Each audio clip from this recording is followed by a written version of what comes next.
Welcome back to another episode of the Believe in Minnesota Football podcast hosted by me, Tony Liebert. You can follow me on Twitter, as always, at Tony Liebert and Instagram and TikTok at Tony_Liebert. That is TonyLiebert. For today's episode, we will be breaking down the Gophers' Week 9 matchup with Michigan State at 2:30 p.m. on Saturday, October 28th. At Huntington Bank Stadium, broadcasted live on the Big Ten Network. All right, so right off the bat, Minnesota is favored by 7 points in this game, and the over-under is 40.5 points. So it screams letdown potential for the Gophers. Michigan State has gone through a really, really bad stretch since Mel Tucker was let go. They lost to Washington 7-41, lost to Maryland 9-31, lost to Iowa 16-26, Rutgers 24-27, a blown lead at the end of the game, and just got blown out 49-0 at home to their biggest rivals, the Michigan Wolverines. So you see that. You see the Gophers just beat Iowa, two teams trending in very different directions. But Michigan State is still a Big Ten program that has recruited fairly well the past few seasons. So they still have a lot of talented players. Therefore, this is definitely not a game the Gophers should overlook, especially the way they've looked against inferior opponents this season, such as Louisiana or Eastern Michigan, and we all know Northwestern. So this is a really interesting game, though, because Michigan State is in a very interesting spot as a program. I guess I won't talk too much on Mel Tucker, but we all know he broke onto the scene in 2021, going 11-2, led by Kenneth Walker III, Baden Reed, Peyton Thorne, Keon Coleman, a very talented team. And he did very well in the transfer portal that offseason. So everyone's like, ooh, this new head coach relates to the players very well. New era Michigan State football. So they shell out this massive contract, 10-year, $95 million deal. I think at the moment it was the second biggest in the country, second or third biggest. I think heading into this year, he was top 5 in the country for annual salary for head coaches. And last season, stuff did not go as well for Mel Tucker. They went 5-7, lost in a lot of games, missed a bowl game. Started the year up ranked, very underwhelming season. And now, heading into this year, a lot of people had the same questions. They're like, well, what is Mel Tucker? Was 2021 a flash in the pan? Was Kenneth Walker the only reason they won all those games? Blah, blah, blah. His seat was getting a little warm. People were like, what's going to happen? He has this massive contract. You can't just fire him, all this stuff. A lot of questions heading into the year. And then they were starting quarterback Peyton Thorne transfers late in the window to Auburn. People are like, oh, what's going to happen there? And then their best player on their team, Keon Coleman, transfers late to Florida State. We've all seen he's one of the best wide receivers in the country. So boom, they lose 2 players right there. And then everyone goes, oh, what's going to happen to this team? Who's the quarterback? What do they have? A lot of question marks. And at the end of the year, a lot of people are like, man, Northwestern's going to struggle. But maybe Michigan State isn't going to be that much better, and haven't been. And Northwestern obviously has one more conference win than them. But now, at this point of the season, Michigan State is 2-5. They have lost all 4 of their conference games, got blown out of the water by Washington. Mel Tucker is gone. He was let go after the week 2 game, obviously because of his sexual misconduct scandal. Just a crazy story to begin with.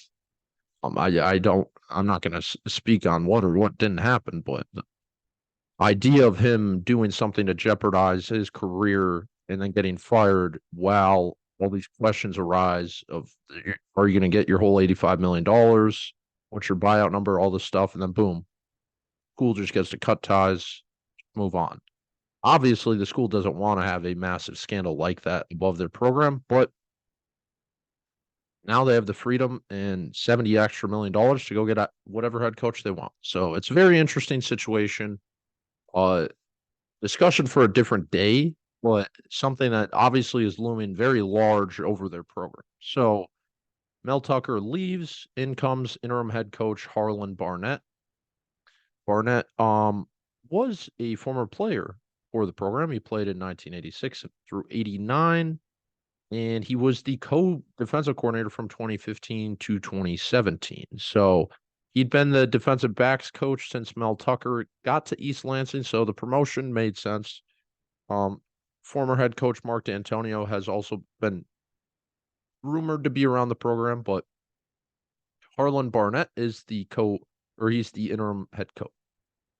Um, so it's an interesting time because if you look at their roster, Peyton Thorne gone, Keon Coleman gone. Who's going to replace him? Originally, it was Noah Kim, their quarterback, who was highly touted within Michigan State fans.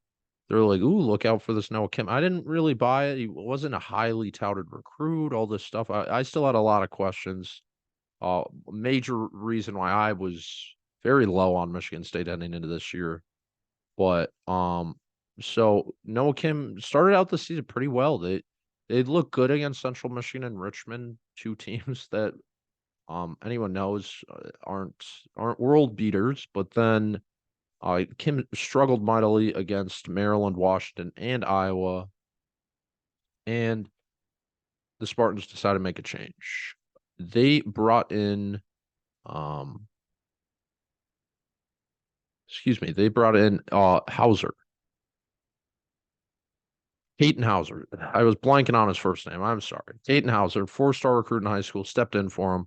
Hasn't been much better. Obviously, they didn't score against Michigan, but the Rutgers game was probably their best game against a major since Mel Tucker got fired. They were leading for most of that game and blew a lead at the end, something that isn't expected with an interim head coach, but it's not shocking when you don't have that program identity. But yeah, so they're now led by Katin, weird name, Katin Houser, very modern quarterback name, but that's besides the point. And Hauser has a high ceiling. He's an interesting position for this team. A lot of people don't think Noah Kim will probably play again because there also is a very talented quarterback behind him. So it's likely all we've seen of Noah Kim, which is very interesting because he was highly touted at least for a little bit, and then people were like, "Well, he's not very good at football."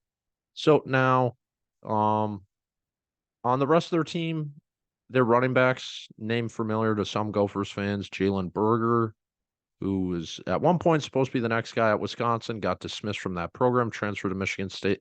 He's kind of been their number two guy for a while now. And their number one guy, Nathan Carter, is probably one of their better players on their whole team, leading them in rushing. And then you got Cal Halliday, cool name, linebacker, leading them in tackles. Angelo Gross is probably their best player, cornerback, uh, highest potential to play in the NFL. You got Nick Samick. Not gonna pretend like I know how to pronounce that name. But he is a center, probably their best offensive lineman. And then you got Trey Mosley at wide receiver, who would probably be the fourth best wide receiver on the Gophers, but he is the best one on Michigan State. So you break all this down. Michigan State stinks. Their run defense is pretty good, though. Their run defense is 31st best in the country. So that makes this an interesting game for the Gophers because they are allowing 115.6 rushing yards per game. And we all know this Gophers offense relies on the run. They're going to run the football, and they're going to run it even more. They're going to keep running it. So are they going to be able to run against this Michigan State front? That's the question. So when you break this game down, the reason I don't think the Gophers will struggle is I would be shocked if this game is played outside of the 20s. It will be in the 20s. And I'd be shocked if the winner scored more than 30, but the Gophers offense has shown flashes, and Michigan State's offense really has not. They had that one game against Rutgers, I'll give them that, but they scored 7, 9, 16, 24, and 0. And Minnesota's defense now has a lot of confidence coming out after last week. So I don't think Michigan State is going to have much success moving the ball. So I see this game being very gross, to be honest with you. It would be very good if the Gophers blew them out, get some confidence going into the Illinois game, which will likely be a tougher test. But I unfortunately do not foresee that happen. Michigan State, like I said, has a lot of talent on the defensive end. Their linebacking room is probably one of the better ones in the conference. Definitely better than the Gophers, but or at least talent wise. So they have an interesting defense. So that's why I think this game will be close. But I think the Gophers will be fine. And I think they squeak by in a gross 20-10 affair. So before we move on from this episode, wanted to talk kind of a little Big Ten West. The Gophers right now are 2-2 in the conference. Iowa's 3-2, Wisconsin 3-1, Nebraska 2-2. Realistically, in the Big Ten West, you never know. Don't want to count anyone out, but it's realistically a four-man race here. Wisconsin is the favorite, Iowa short after, and then Minnesota and Nebraska are tied for third at plus 650 betting odds. So, does Minnesota have a chance to win the Big Ten West? Let's say they get past Michigan State. You never want to look past Michigan State. I'm telling you right now, they shouldn't look past them in this game. The Gophers have such a high. They put all their effort into Iowa. I guarantee they were game planning for that Iowa game in the offseason, and they were doing stuff to beat Iowa since they put pads on for the 2023 season. So you finally beat Iowa. What are you going to do now? You got Michigan State. Michigan State's supposed to suck. The 7-point line in this game makes me think it's kind of, a sleepy spot. 2:30 kickoff, kind of better than the 11 a.m. kickoff. You can wake up a little bit more. I think that plays in the Gophers' favor. As much as kickoff time shouldn't impact the way you play, I think they do, especially in college with younger guys like this. But these are the games PJ Fleck needs to wake his team up for. He woke his team up for the first half against Northwestern. Don't want to bring that back up, but it's time to do it again here. And so, before I get into the Big Ten West, can't look over Michigan State. I don't really have much more to say about Michigan State. They're not a great football team. They're not much worse than Louisiana or Eastern Michigan. I think Louisiana and Eastern Michigan would both be competitive against this Michigan State team right now. I think Northwestern would be competitive against this Michigan State team. So I don't think Michigan State's a great team. I don't think they're the worst team the Gophers have played. They are kind of all lumped together with those four teams. Other three teams, and three of which the Gophers did not blow out.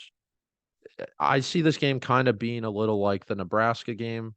I see the Gophers maybe having one or two bad defensive drives, and it's all about if Michigan State takes advantage of that. But I feel like it's going to be kind of one of those games that it doesn't seem close, but it's close for the whole game. So I think the Gophers will win, and I'm not too worried in this, but PJ Fleck, and he knows how to get you worried about games that you're not supposed to be worried about. So all I'm saying is I'd advise Gophers fans to have some cautious optimism heading into this game. So I guess moving on from that and going into the Big Ten West. Like I said, we laid the scene what the standings look like. Technically, Minnesota controls their own destiny. If they finish the season 9-3, they are playing in the Big Ten championship game. But Minnesota plays Ohio State, obviously. So let's hypothetically chalk that up as a loss. So the Gophers would need to win their 4 other games. So let's say they go 8-4. Then let's say Iowa wins the rest of their games. Iowa would go to the Big Ten championship because they would only have 2 Big Ten losses and Minnesota would have 3. Minnesota would be, there's 5 games left, so they would be 6-3 in the conference, and Iowa would be 7-2. So Iowa would go through. And we obviously haven't mentioned Wisconsin, but that's saying the Gophers also beat Wisconsin. So Wisconsin plays Ohio State this week. So I think it's fair, let's say Ohio State wins that game. Then the Gophers and Wisconsin, if Gophers win this week, Wisconsin loses, they're at the same level right now. So, and then Iowa there's technically a 3-way tie for first at that point. Minnesota beat Iowa, Wisconsin also beat Iowa. Or no, Iowa beat Wisconsin, Minnesota beat Iowa. So 3-way tie for first place, essentially. Iowa has the easiest remaining schedule. Minnesota plays Wisconsin. So basically, I'm not to confuse everyone. What the Gophers need to happen is Iowa to lose to Nebraska, essentially. I think that's going to be their toughest game. We spoke about it before the Nebraska game in week 1. They're a team that's only going to get better, and they have only gotten better. I think they will break their bowl game streak this year, but Minnesota's going to need them to beat Iowa. But Nebraska is a team. They're a dark horse team in this whole race because they're favored this week against Purdue. They'll probably be favored next week against Michigan State. Maryland, Wisconsin, and Iowa are 3 games that they won't be favored in, but they're not 3 games that they can win. So they're as much as a dark horse in this as the Gophers are, making it a very interesting race. I obviously don't favor them as much because of their new factor. And they don't have as much experience as the other 3 teams, but you could argue they have the best quarterback, which is horrible. Seeing how bad Jeff Sims started out this season. But and Jeff Sims isn't even playing. Wow. I'd take that back. I haven't watched Nebraska in a while. Wow. They're playing Heinrich Harburg. Heck, geez. What the heck do I know about the Big Ten West? But maybe Heinrich Harburg's the best quarterback in this division. So basically all I'm saying, the Gophers win the games they're supposed to win. They're going to be favored this week. They're going to be favored next week. They're going to be favored against Purdue. They're not going to be favored against Ohio State. And they'll probably be a point or 2 favored against Wisconsin at home last game of the year. So if they win all the games they're supposed to win and you let the chips fall where they may, you just need one Iowa loss. And we all know if PJ Fleck beats Ohio State, man, that would be something else. So I never want to count that out, but it'll be interesting to watch. And like I said, got to get past Michigan State first. That's the only way you can start talking about the Big Ten West Championship. And I think the Gophers will get past them, but for the reasons of Michigan State's run defense, makes it a little bit interesting, but I think the Gophers just have more. And they'll have enough to get by them. And they'll move to 5-3 on the season. As always, I appreciate everyone for listening. Row the boat, Sky Uma, and go Gophers.